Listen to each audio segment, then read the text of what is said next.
Du 27 au 29 septembre, les professionnels et les amateurs de la simulation se sont donné rendez-vous au Musée de l'Air et de l'Espace pour participer au 8e mondial de la simulation.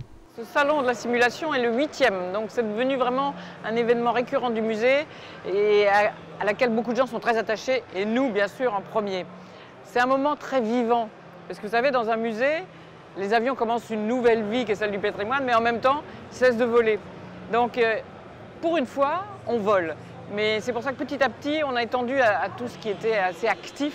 On peut faire de la voiture, on peut diriger un train, on peut faire des tas de choses, on peut aussi travailler avec les sapeurs-pompiers. Mais on vole, on fait de la patrouille de France est là par exemple. Donc c'est un moment où tout le monde vient rêver. C'est un moment important pour nous, mondial de la simulation, parce que c'est un moment justement récurrent, que pas mal de gens attendent, où on retrouve des gens qui sont un peu tous là, il y a des tas de gens nouveaux, mais il y a aussi une espèce de cœur, comme on trouve le lien qui existe, par exemple, entre un pilote, son mécano, je veux dire, la notion d'équipe, d'équipage, elle existe, et ici, on la ressent, parce que c'est un tas de petits groupes, tous passionnés, qui viennent montrer ce qu'ils savent faire. Donc là-dedans, il y a énormément de passion et énormément d'échanges et de dimensions humaines. C'est ça que j'aime. Présente sur le salon, l'aviation légère de l'armée de terre a fait découvrir au public son outil de simulation, le logiciel EDIT. Les centres de simulation, il y en a partout, ça se développe. Pour nous, c'est l'avenir et ça représente pratiquement 50% de notre formation.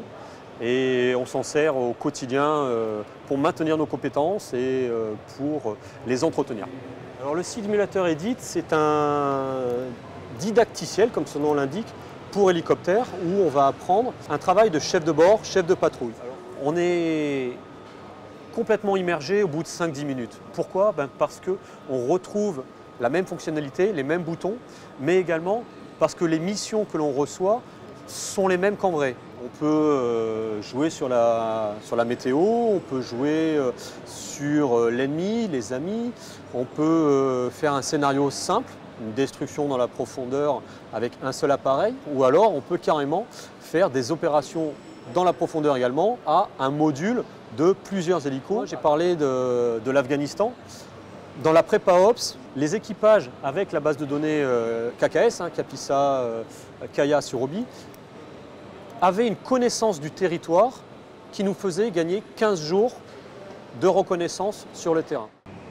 Plusieurs jeunes se sont installés aux commandes du simulateur pour tester leurs réflexes en tant que pilote d'hélicoptère. C'est vraiment, j'ai envie de dire, l'occasion d'essayer encore un simulateur, et en plus un simulateur prêté par Thales, et vraiment qu'il soit fidèle à ce que les pilotes voient juste au moment où ils partent en combat.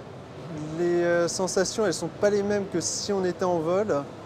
Mais on a quand même le manche, la manette de gaz, donc on contrôle l'appareil. Mais après, on n'a pas vraiment les sensations telles que l'adrénaline et autres. Ce 8e salon de la simulation aura ainsi permis au grand public de découvrir comment le monde virtuel participe au réel de notre quotidien.